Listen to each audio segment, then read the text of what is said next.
From the Detroit Free Press, I'm Brian Todd with today's voice briefing. It's Monday, February 24th, 2025. This is Detroit Free Press auto critic Mark Phelan. If you're looking for a driveway moment to chill out and relax at the end of a long day, Lincoln wants to be your car company.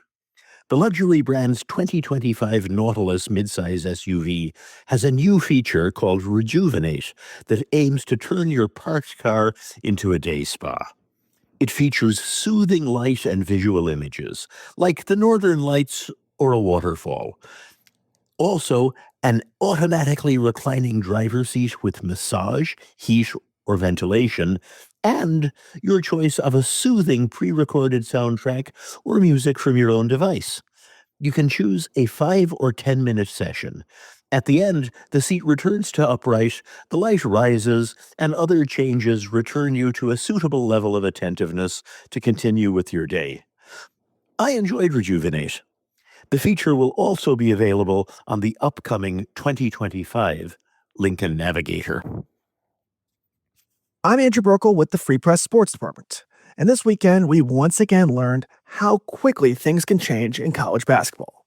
Heading into Friday's game between Michigan and Michigan State, the Wolverines held a one-game lead with a chance to take the regular season race by the horns if they could take care of the Spartans on their home floor. Making the occasion feel even bigger, the Wolverines announced just a few hours before the game that Dusty May was here to stay in Ann Arbor, locking up the first-year head coach on a new extension. However, the Wolverines missed their opportunity. Michigan State came out of the gates flying, grabbing offensive rebounds and jumping out to an early lead with the 16-8 great start. Michigan responded well, though, retaking the lead with a fiery 15-0 run and looking like it was in control. But this wasn't Tom Izzo's first rodeo. The Spartans chipped away and went into the break down just 4 points. That is when things changed. MSU looked lost offensively for a lot of the first half, but suddenly they were knocking down three-pointers. Trey Holloman hit 3 threes in a row by himself with the ultimate heat check 3-ball over Michigan star Danny Wolf to put MSU in total control. But as great as Holloman was, and Michigan's Area 51 duo of Danny Wolf and Vlad Golden wasn't bad either, but still the story of the night was freshman Jace Richardson. You may have heard by now, but the guard is the son of former MSU star Jason Richardson, who was on MSU's 2000 national title-winning team and went on for a great NBA career after.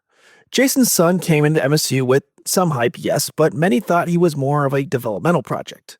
Instead, he's looking like the go-to guy that MSU has been searching for all season long in just his first year. Richardson led the Spartans with 21 points on an efficient 7 for 12 shooting against U of M, but his composure was what made the performance so special. He looked like the most comfortable guy on the floor in a totally hostile environment. It helped MSU pull out a surprisingly comfortable 75-62 win over the Wolverines and rip first place in the Big Ten right out of their hands. Yes, it was a massive performance to help them win, but things aren't going to get any easier for MSU.